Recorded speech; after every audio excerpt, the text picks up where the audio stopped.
Nagaan gooftaa keenya Yesuus Kiristoos hunduma keessanii wajjin haa ta'u.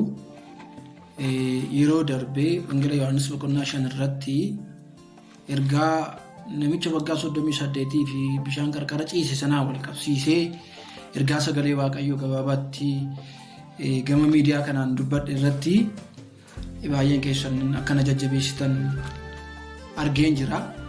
Ammas jaalala Waaqayyoo taanaan kutaa dubbii Waaqayyoo keessaa iddoo gabaabaa akka wajjin ilaalluuf qabadhee dhiyaadheera. Dubbicha kan deeggartan kan isinitti tolu kan jaallattan follow share like gochuun gargaara. Kutaan dubbii guyyaa irraa gabaabaatti ilaallu macaafa faarfannaa Daawit boqonnaa 37 lakkoofsa 5 irraa kaasee isa jiru gabaabaatti dubbiseen gabaabaatti sagalee Waaqayyoo wajjin ilaalla. Waaqayyoon amanadhu, wanta gaarii ta'es hojjedhu, biyyuma keessa nagaadhaan taa'i. Amanamummaa eeggadhu, Waaqayyotti gammachuu qabaadhu. Inni immoo kadhata garaa kee siif hin kenna. Karaa kee Waaqayyotti kennadhu, isaa amanadhu, innis siif raawwata. Inni qajeelummaa kee akka ifaatti, dhugaa kees akka aduu saafaatti bakkeetti hin baasa. Kutaa dubbii macaafa qulqulluu kanarratti ergaawwan karaa nama Waaqayyoo Daawitiin as keessatti barraa'an 3-4 isaa ol kan ta'an yoo jiraatan illee ani ergaa sa'aatii ammaa qabadhee isiniif dhiyaadhee gabaabumatti Waaqayyoon amanadhu, amanamummaas eeggadhu. Ajajoota kana lamaan yookaan himoota gaggabaaboo kana lamaan gidduu waan jiru qabadheen isiniif dhiyaadhee Daawiti ofii isaa achi deebinee seenaa Daawitii yoo ilaalle nama Waaqayyo waa'ee amantii isaa dhugaa ba'edha. Nama amantiiti. Nama jabeessees Waaqayyoon amanatuudha.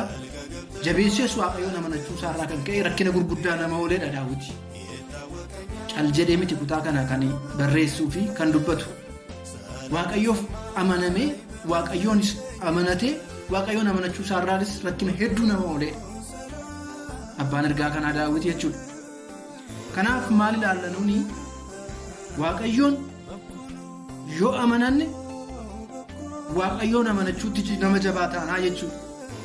Macaafni qulqulluun akka dubbatutti amanummaan Waaqayyoo bara baraan jabaatee hin dhaabbataa'edha. Yoo nuyi hin amanamnu ta'e Waaqayyo amanamummaa isaarraa gadi bu'a miti. Amanamummaan Waaqayyoo ni hir'ata miti. Amanamummaan Waaqayyoo akkuma jirutti jabaatee bara baraan hin dhaabbata. Nuuni yoo amanamne garuu namoota jabeessanii Waaqayyoon amanatan taana.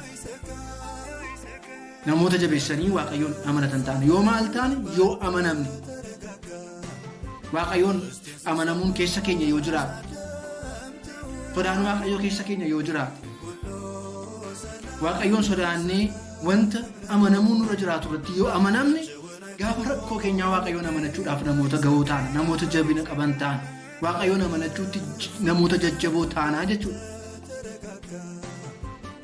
Kutaa kanarratti akka dubbatutti Waaqayyoon amanadhu, amanamummaas eeggadhu, biyyuma keessa nagaadhaan taa'i. Yoos maaltu ta'a jedha? Waaqayyo dhugaa kee akka ifaatti, qajeelummaa kee akka aduu saafaatti bakkeetti siif hin baasaa. Obboleessa ko, obboleettii ko, lammii ko, dhugaa keessan akkasii mul'atu hin barbaaddu? Waaqayyo akkasiin gargaaru, akkasii wajjin ta'uu hin barbaaddu? Waaqayyo rakkina akkasiin oolchuu, Waaqayyoon amanattanii akka ooltan hin feetu? Waaqayyoof amanamaa. Waaqayyoon amanachuun keessa keessana jiraatu. Waaqayyoon sodaachuun keessa keessana jiraatu. Dubbiin kutaa kanarratti dubbate filannoo miti. Godhii, amanadhu, amanamummaa eeggadhu isa jedhu qajeelfama malee fedha kee yoo ta'e godhii miti. Akka ani itti fakkaatutti baay'een keenya amanachuutti rakkina qabna. Maaliifi nama ta'amuu naan ta'u, na gargaaramuu nan gargaaru, Waaqayyo naa wajjin jira moo naa wajjin jiru kan jedhu namoota baay'ee biratti shakkii qabu. Shakkii qabu. Namoonni baay'een sodaa ofirraa qabu, ofii isaaniirraa nama biraarraa osoo hin ta'in. Sababii isaa amanamummaa waan nu biratti hir'atuuf. Sababii isaa Waaqayyo sodaachuun waan nu biratti hir'atuuf. Yeroo rakkina keenyaa Waaqayyo na gargaara, Waaqayyo naa wajjin hin ta'a, Waaqayyo na oolcha jechuutti sodaa qabna. Yoom afaan keenyaan dubbanneeyyuu garaan keenya nutti hima. Ati koo akkas gootee jirta, ati kana dubbattee jirta, ati sobdee jirta, ati ejjitee jirta, ati himmachuufta, ati hatteetta. Akkamittiin Waaqayyoon eeggatta, akkamitti Waaqayyoon gargaara jetta jedha keessa keenyaa. Afaan keenyaan Waaqayyoon gargaara, Waaqayyoon wajjin jira jechaa yoo adeemne iyyuu wanti keessa keenya jiru amanamummaan hin qabnu yoo ta'e, Waaqayyoon hin sodaannu yoo ta'e nutti maa deema keessi keenya. Yeroo Waaqayyoon awwaalcha jennutti keessi keenya immoo ati koon sobdaamu jedha, ati koon ejjitaamu, ati koon hinattaamu jedha. Amanamummaan keenya waggaa gadi bu'u, amanannaan keenya laafaa ta'a jechuudha. Kanaaf firoota koo Daawit ergaa isaarratti akka dubbatu Waaqayyoon amanamummaa eeggadhu. Dhugaa kee akka ifaatti, qajeelummaa kee immoo akka aduu saafaatti bakkeetti hin baasaa. Waaqayyoon yooti sodaatte, yooti Waaqayyoof amanamte, yooti Waaqayyoon arga jette, yooti Waaqayyoon dhaga'a jette, yooti Waaqayyoof iddoo laatte, yooti bu'aa ofitti hir'istee Waaqayyoon sodaatte, Waaqayyoof amanamte, Waaqayyoo dhugaa kee mul'isa. Hin mul'isa qofaatu hin ta'in akka aduu saafaatti bakkeetti baasa. Aduu saafaa beektu? Aduu saafaa namni kamillee jalaa dhokatu, nama kamiin jalaallee dhokachuu kan hin dandeenye jechuudha. Gaarri kan hin dhoksine, dachaan kan hin dhoksine, mukni guddaan kan hin dhoksine, galaanni kan hin daangessine aduu saafaa iddoo hundumaatti, biyya hundumaatti kan mul'atu godhee Waaqayyo dhugaa kee bakkeetti baasa. Yoo maal ta'e, yoo ati Waaqayyoof amanamummaa qabaatte. Mee macaafa qulqulluu keessaa waa'ee nama amanamaa tokko ilaalla.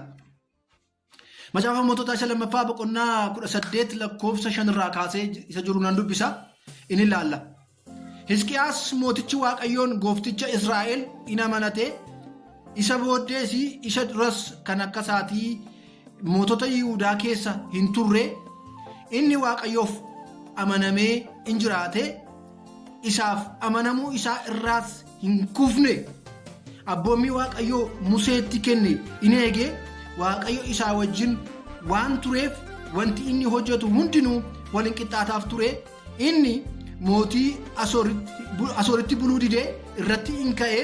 Kana malees inni hamma Gaazaa fi naannoo isheetti riqaa irra ijaajjanii biyya eeganii kaasee Filisxeemota hamma mandaroota gurguddoo masaraa dhagaa qabanitti jiran rukutee immoo jedhe. Macaafni qulqulluun waa'ee mootii kana, mootii Yihuudaa Hisqiyaasiin dhugaa ba'a. Waaqayyoon hin amanate, amanamummaatti jiraate, bara jireenya isaa Waaqayyoon amanamuurraa hin kufne jedha. Hin kufne jedha. Kana duwwaa miti. Namni amanamaan kun Waaqayyoon amanatee warra garboomsan, warra humnaan isa bulchanitti immoo hin bulle, bahee lolee. Gaafa bahee lolu maal ta'e? Hin mo'ate. Waaqayyoof galanni guddaan haa ta'u. Kana duwwaa miti. Hojii isaatti hundumaatti hin milkaa'e. Firoota koo milkaa'uu barbaaddu? Waan hojjetanitti milkaa'uu barbaaddu? Mo'achuu barbaaddu? Mo'achuu feetu? Waaqayyoof amanamaa. Amanamummaa irraan kaatinaa. Amanamummaa keessan hir'isinaa. Gaafa amanamoo taatanii Waaqayyoon dura dhaabbattan, Waaqayyoo isiniif amanama.